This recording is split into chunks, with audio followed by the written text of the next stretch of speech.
This is Josh Hart here for Seconds Out. Delighted to be joined by Nigel Travis. Nigel, I'm fairly sure this could end up being the night of your life the way you're going about already. Just talk to me about the emotions right now. I just feel elated. I suppose that's the word. I want to go and enjoy myself with the rest of the team and my wife, my training partner, Jamie's wife, our kids. It's a family affair, you know.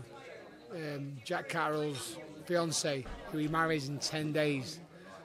I can't wait to grab hold of her and take her out and buy her a beer. And I'd like to think our gym, you know, is quite special. That we all invest in each other, and it's a love thing. It's a genuine love thing, you know.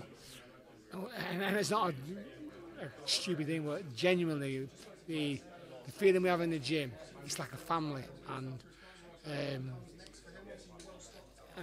your subjects, your boxers become like your family. And my missus is equally as happy as I am. My daughter, my grandson at home, all of it is just the fucking bollocks. Just obviously, I can just see how happy you are. You mentioned the familyness of the gym, and obviously I've been to the gym a few times, and I can fully understand when you say that. One thing I've just spoke to Jamie about is Jack being a bit of an inspiration to the younger lads at the gym. You know, you've got a very young stable around. How much of an inspiration and a guidance and a role model is Jack to those young fighters at the gym? He's a phenomenal. It's a pleasure to coach Jack Catterall because he makes everything so easy, because he's so professional. And if you want an all-round model of what to be like, you've got to look at Jack Catterall.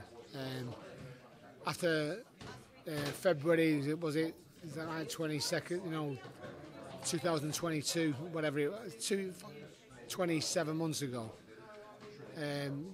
Jack had a terrible, you know, injustice happening, and then on the Wednesday he was back in the gym that week, and you were going, no, and I'm not fabricating that. It's God's honest truth.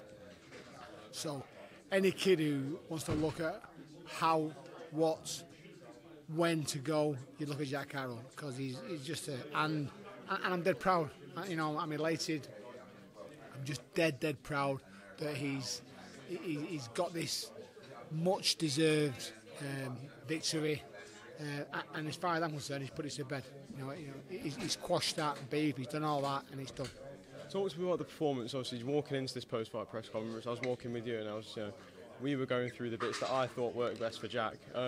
Just talk to me about what we went over. What you guys went over in the gym with Jack, and ultimately putting together the game plan to this time get the deserved win against Josh Taylor that you should have got 2 years ago.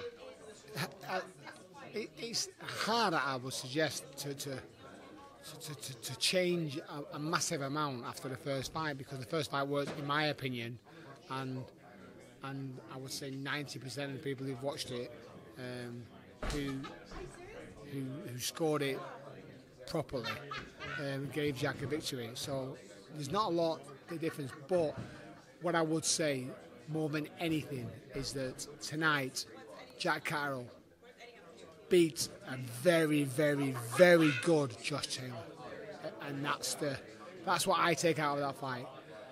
If Josh Taylor was finished, you know, struggling away, he looked fantastic on the scales and was phenomenal in that fight. Maybe a fight or two hours that, you know, that Jack won a majority of the first round, if not all of the first round, and then, you know, the clawback came, but Jack then, you know, carried on and won it. And I honestly believe there was only one winner of that fight. And I know that they're complaining about the size of the scorecards, but there was one winner of that fight, and it was Jack Catterall. And rightly tonight, he got the result, and he should inspire a whole nation, and he is a headliner. You know, he sold it out tonight. And don't get me wrong, Josh brought a lot of people as well. There was a lot of Scots people there, and yeah, I'm just delighted because I thought Josh Taylor was phenomenal. I really was. You know, the fitness, how he came, because he was buzzed. What a chin, you know.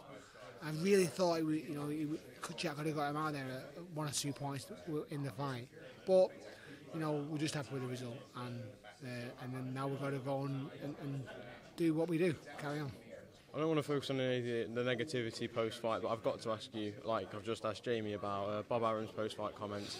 He's got in the ring, and it almost sounded like, you know, some of the things that you guys should have been saying after the first fight. He said that, you know, it's an absolute disgrace. These scorecards, they're too wide. This man's been robbed. What do you make of those comments? To be fair, so I was Stevie Bunce, who's a friend of mine. I was talking to Stevie, you know. And I had a chat, and I was talking to him at the time, and I could hear Bob Arum. So and I heard him saying those were a disgrace and all that stuff. I didn't hear him say that we were robbed, because I genuinely don't. I think he's mental if he thinks that he won that fight. Really do. I don't think that anybody thought he won that fight. You know, and again, it's only an hour and a half after the fight, so after the press conference. So I haven't heard any media, I haven't heard anyone say, yeah. I can't see how anyone would give Josh Hart that fight at all. And in the first fight, he said that he thought he won it. And that's ridiculous. The final one. Next up for Jack Catterall, so I know you want to get his wedding out of the way, so let him have his time off, let him celebrate. But when he's back, when you've got Sam Jones down the phone again, what would you like next? I already know what you're going to say, but what would you as a team want next for Jack Catterall? I want to say a million things. I want the biggest, best fights that he can have. TEOFIMO LOPEZ is the biggest and the best fight, and because he's apparently the number one in the division. And I think Jack Catterall can beat him, genuinely. Josh Taylor used to be the number one in the division. Jack Catterall beat him 27 months ago, if I believe. He beat him tonight. I thought he beat him 27 months ago more easier than he beat him tonight. That's the God's honest truth. Because tonight was harder. I think Josh Taylor was better this fight tonight than he was in 2022. I genuinely believe that. And Jack Catterall beat him, definitely. I wanted to fight TEOFIMO LOPEZ. I would love that. And again, that's not me calling out, them calling out, Jamie calling out. We just want the kids to have the biggest, best fights against the best in the division, and the world needs to see what Jack Catterall can do. They saw a bit tonight, and they're like, well, and I think they liked it. I hope they liked it, and you guys will tell me yeah or no. Obviously, I know I said last one, but you obviously mentioned Josh Taylor being better tonight. Were you surprised that he put in a better shift tonight than what he did in the first fight, or did you expect that? So I think people think you're lying when you say it, that you're preparing for the best Josh Taylor. Genuinely, you're preparing for the best Josh Taylor. Is that the best Josh Taylor it was tonight? You have to ask Josh Taylor. I thought it was fantastic, and I'm not knocking him. I'm not disrespecting him. I thought it was phenomenal. And he lost the fight. I thought he lost the fight, as I say, 2 years ago, whatever. But surprised, no. You know, the guy. You know, people are getting older. He's getting older. You know, he's had some tough fights. Some tough fights. That's the best Josh Taylor I've seen since probably Prograis. Genuinely, thought Prograis was the best he was, and tonight he was there or thereabouts. Genuinely. Nigel, it's a good place to leave it. Go enjoy yourself. Go celebrate. Thank you very much for your time tonight. God bless you. Cheers. Thank you very much, mate.